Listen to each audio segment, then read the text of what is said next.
En este video vamos a estudiar las fuerzas de fricción provocadas por rozamiento entre superficies. En nuestros apuntes dice que siempre que un cuerpo se desliza sobre otro, existen fuerzas de fricción opuestas al movimiento que se desarrollan entre ellos. Esto lo vamos a analizar de la siguiente manera. Miren, en este dibujo ustedes lo leen, nos están diciendo que tenemos un cuerpo de masa m sostenido por una superficie. Y dice aquí, al aplicar esa fuerza F, no hay movimiento. Falla la segunda ley de Newton. ¿Por qué hago esa pregunta? Porque la segunda ley de Newton nos dice que toda fuerza aplicada a un cuerpo tiende a provocarle una aceleración, un cambio de velocidad. Si este cuerpo está en reposo, el cambio de velocidad es que se mueva. Velocidad 1, velocidad 2, pues debería de moverse. Pero dice, yo apliqué esa fuerza y no hay movimiento. Entonces, ¿falla la segunda ley de Newton o qué está sucediendo? Bueno, pues ya se ha demostrado durante mucho tiempo y suficientes estudios que la segunda ley de Newton se cumple. Entonces, ¿qué está sucediendo aquí? A ver, entonces, le aplico una fuerza a un cuerpo de masa m que está sobre una superficie y no se mueve. ¿Qué está pasando ahí? La segunda ley de Newton me dice debería de moverse. Bueno, entonces vamos a hacer un análisis de lo que está pasando. Aquí nos dice, como sabemos que la segunda ley de Newton sí se cumple, para estos casos podemos pensar que la resultante total que actúa sobre el cuerpo debe de ser cero. Pero ¿cuál es la otra fuerza que anula la que nosotros ejercemos? La respuesta es una fuerza de fricción. ¿Y qué es eso de fuerza de fricción? Bueno, aquí lo que vamos a ver es que si analizamos el problema desde otro punto de vista, vamos a analizar las superficies en contacto. Aquí miren, hasta parece unos dientes de monstruo, pero lo que nos está diciendo, si ven los colores, es esta parte corresponde a la superficie esta, la grisecita, y esta parte corresponde al cuerpo que estamos tratando de mover. Si pusiéramos un microscopio con mucha posibilidad de aumento, veríamos que las superficies no son lisas, sino que tienen picos aquí. Picos que al tratar de moverse se detienen unos con otros. Esas pequeñas áreas chocan entre sí y impiden que se mueva. Tenemos que hacer que esta partecita venza este pedacito para que se mueva. Pero aparte de eso, entre las superficies, dependiendo del tipo de material, existen fuerzas de adhesión. O sea que un material trata de adherirse al otro. Imagínense que si esto fuera un plástico y le ponen otro plástico encima y lo quieren mover, plástico con plástico como que se pegan, se adhieren. Entonces también entre estas superficies y estas existen fuerzas de adhesión que tratan de unirse. Habrá cuerpos que tendrán fuerzas de adhesión grandes y otros que tendrán fuerzas de adhesión muy pequeñas, pero las tienen. Entonces, las fuerzas de adhesión junto con estas superficies que hacen que choquen estos puntos entre sí, eso es lo que forma una fuerza de fricción. ¿Y por qué decimos que es una fuerza? Pues porque, a ver, voy a regresar a la figura. Si esto es una fuerza y alguien lo está contrarrestando, lo único que puede contrarrestar a una fuerza es otra fuerza.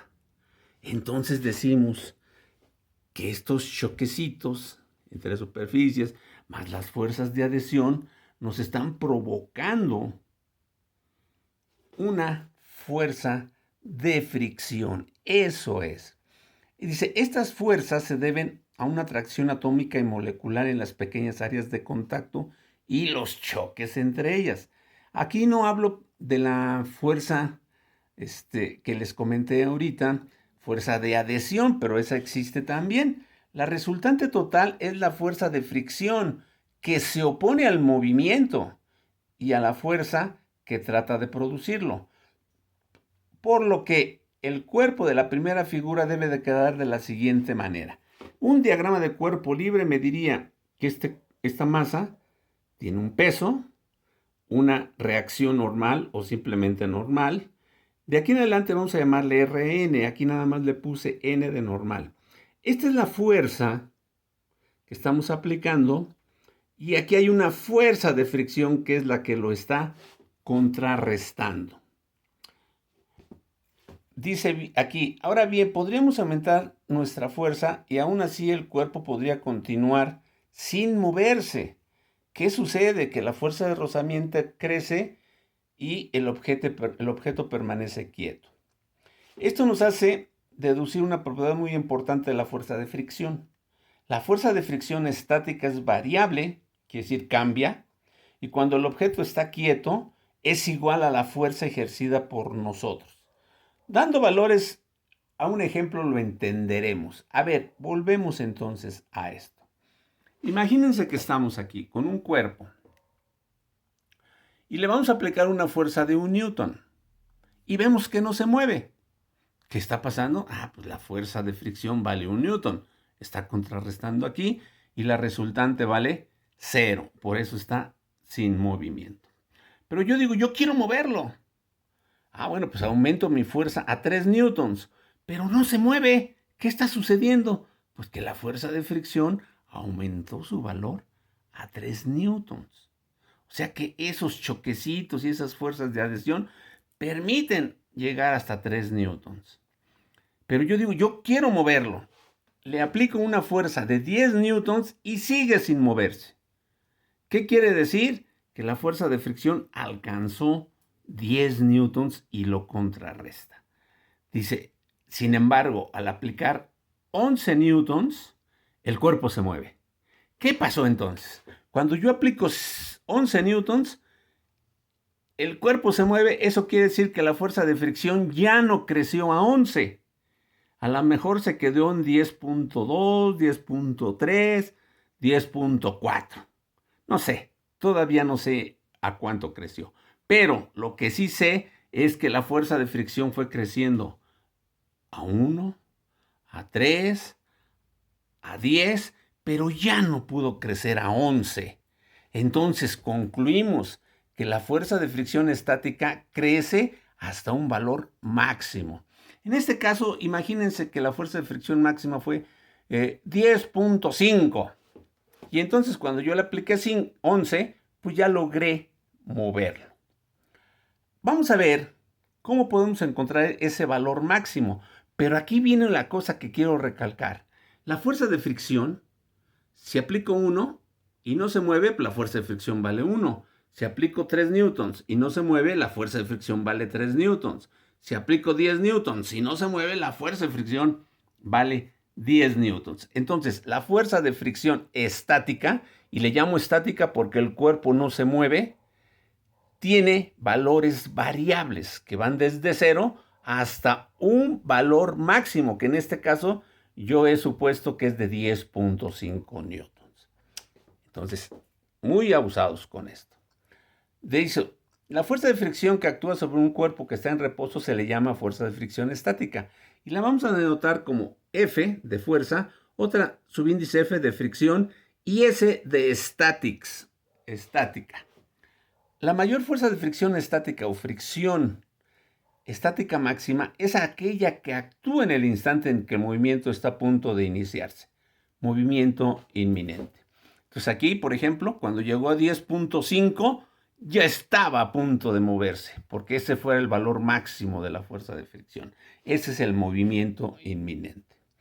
Dice, para dos superficies cualquiera, se demuestra experimentalmente que la fuerza de rozamiento estático máxima entre ellas es proporcional a la fuerza normal que tiende a juntar los cuerpos. Es decir, fuerza de fricción estática es proporcional a la normal. Entre mayor sea la normal, mayor va a ser la fuerza de fricción. Para quitar la proporcionalidad multiplicamos por un coeficiente. y nos queda que la fuerza de fricción estática es igual a un coeficiente. Esta letra parece U, pero es mu, la letra del alfabeto griego. Le llamamos mu s, coeficiente estático. Y como les dije, la normal, yo ya le voy a poner reacción normal. La fuerza normal generalmente se representa con la letra N. En este curso la denotaremos como Rn, reacción normal. Esto para distinguirlo de una N que ya usamos y que representa newtons. Entonces, esta fórmula, fuerza de fricción estática igual a coeficiente por reacción normal, me da el valor máximo de la fuerza de fricción. O sea que si yo aquí llegué a 10.5, ese valor lo tendría que haber obtenido con esto, con un coeficiente y la reacción normal. Entonces nos dice aquí que esta fórmula, FFS, significa fuerza de fricción estática, mu s, coeficiente de fricción estática, y que sus valores dependen de los materiales que se hallen en contacto y de lo áspero de sus superficies. Y nos dicen que es adimensional. ¿Qué quiere decir que es adimensional? Que no tiene unidades, no tiene dimensiones. Su valor es independiente del área de contacto. Y Rn, reacción normal. De lo anterior podemos tener que para la fuerza de fricción estática se obtienen los siguientes casos. 1. El cuerpo está en reposo. La fuerza de fricción se debe de calcular por condiciones de equilibrio, puesto que no podemos aplicar esta fórmula debido a que cuando usemos esta fórmula se usa cuando el cuerpo está ya a punto de moverse. ¿De acuerdo?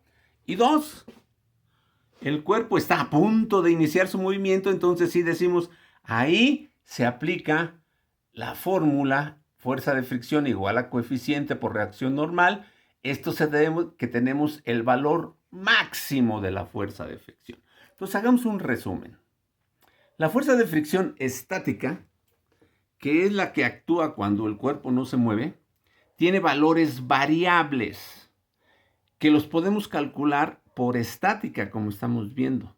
Pero cuando ya está a punto de moverse, es que alcanzó su valor máximo y entonces aplicamos esta fórmula. Bueno, pero entonces sí, fíjense, ya movimos el cuerpo y entonces vamos a tener fuerzas de fricción dinámicas cuando el cuerpo se está moviendo. Dice aquí en el ejemplo anterior, si después de mover al cuerpo eliminamos nuestra fuerza, el cuerpo vuelve al reposo, o sea, se detiene. Lo que nos muestra que la fuerza de fricción, de rozamiento, siempre es opuesta al movimiento. Si el cuerpo se va moviendo para la derecha, la fuerza de fricción siempre tratará de detenerlo hacia la izquierda. Si la fuerza de rozamiento constante está presente durante el movimiento, entonces esto le llamamos fuerza de fricción dinámica o cinética. O sea, imagínense un auto que va caminando, sus ruedas van rozando con el pavimento. Ahí hay fuerza de fricción, pero se está moviendo. Decimos entonces que es una fuerza de fricción dinámica o cinética. Y de manera análoga, esta fuerza de fricción dinámica es proporcional a la reacción normal, y entonces su fórmula es fuerza de fricción dinámica o cinética igual a su coeficiente de fricción multiplicado por la reacción normal. Eso es lo que estamos diciendo. Y aquí dice, la fuerza de fricción siempre es mayor, la fuerza de fricción estática. A ver, me perdí, aquí está. La fuerza de fricción estática siempre es mayor que la fuerza de fricción dinámica, por lo que el coeficiente de fricción estática siempre será mayor que el dinámico. ¿Por qué decimos esto? Dice aquí, en los problemas anteriores en los que no se consideraba la acción de la fuerza de fricción, siempre se consideró que la fuerza provocaba aceleración y si la resultante era cero, estaba en reposo.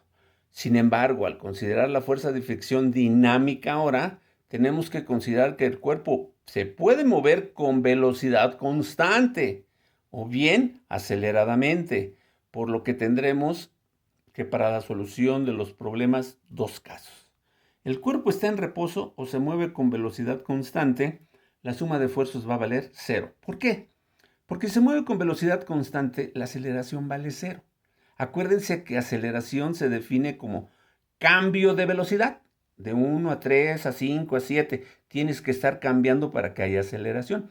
Si la velocidad es constante y se mantiene siempre con 2, 2, 2, 2, no hay cambio de velocidad, por lo tanto no hay aceleración. La aceleración vale cero, multiplicada por la masa, pues me da cero. El cuerpo se mueve aceleradamente, bueno, pues ahí sí hay aceleración. Debemos resaltar las características importantes de las fuerzas de rozamiento. La fuerza de rozamiento estática y cinética son independientes de las superficies de contacto.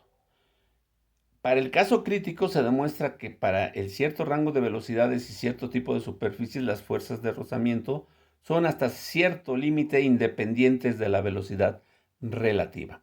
Pero aquí también hay que recalcar algo muy importante. La fuerza de fricción siempre actuará en sentido contrario a la tendencia del movimiento. Esta fuerza tiende a mover al cuerpo hacia la derecha, la fuerza de fricción va hacia la izquierda. ¿Qué pasaría si yo agarro y ahora aplico para acá?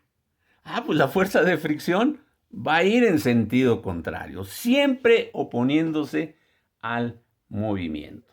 Y el hecho de que dicen aquí que la fuerza de fricción estática siempre es mayor que la fuerza de fricción dinámica, eso lo podemos ver, por ejemplo, en los casos en los que ustedes han visto, van por la calle, se encuentran por ahí un auto ya viejito que se descompuso y el dueño le está diciendo, oiga, jóvenes, ayúdenme a echarle un empujón para que pueda salir. Y ustedes llegan y hagan de cuenta que este es el carro.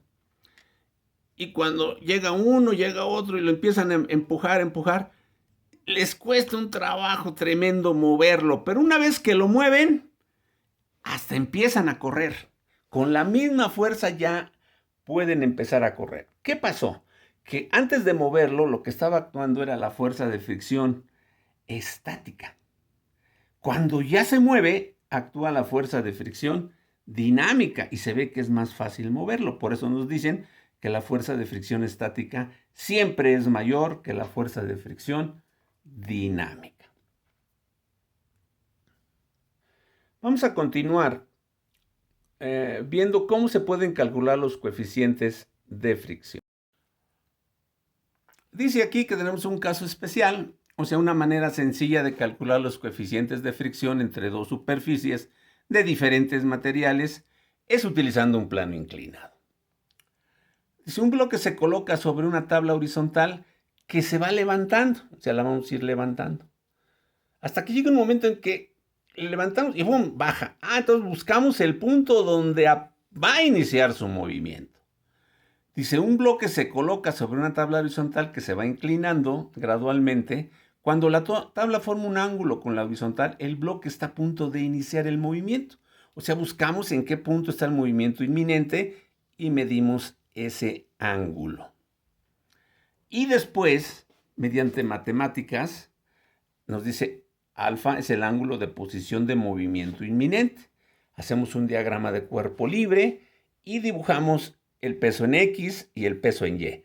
Este peso ya no lo voy a dibujar más en los componentes voy a dibujar sus componentes, porque recuerden que el peso sufre una descomposición cuando está en un plano inclinado. Una componente en X, que es la que tiende a hacer bajar al cuerpo, y una componente en Y, que es la que va apoyándose sobre el plano inclinado. Entonces tenemos componente en X, componente en Y, que surgen de la descomposición de este peso. Y aquí la reacción normal, ¿por qué? Porque hay una superficie que el bloque lo está apretando, le está aplicando una fuerza, toda superficie da una reacción normal. Y aquí está el peso coseno del ángulo y la fuerza de fricción. Si analizamos el diagrama de cuerpo libre y hacemos sumatoria de fuerzas en Y, acuérdense, esto es X, esto es Y. En Y tenemos reacción normal y peso coseno de alfa. Y debe de valer cero porque no hay movimiento. Entonces de aquí sacamos que la reacción normal, este peso coseno de alfa lo paso para acá. está negativo, pasa a positivo. La suma de fuerzas en X, fuerza de fricción, hacia arriba positiva, menos el peso. Aquí está. Fuerza de fricción menos el peso seno del ángulo igual a 0. Esto otra vez pasa para acá y nos queda peso seno del ángulo. Ahora, como sabemos que la fuerza de fricción estática en su valor máximo, o sea, cuando está a punto de moverse, es coeficiente por reacción normal, y que la reacción normal, aquí lo estamos viendo, es peso por coseno del alfa, nos queda de la siguiente manera. Coeficiente es igual a la fuerza de fricción entre la reacción normal. Fuerza de fricción, peso seno del ángulo. Entre Rn, pero Rn es peso entre coseno del ángulo. Aquí peso y peso se cancelan y me queda seno de alfa entre coseno de alfa. Y ustedes saben que seno entre coseno es igual a la tangente. Y entonces me queda que el coeficiente es igual a la tangente del ángulo.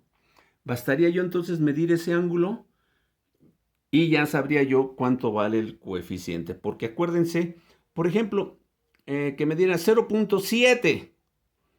La tangente no me da unidades, pero el coeficiente de fricción tampoco tiene unidades.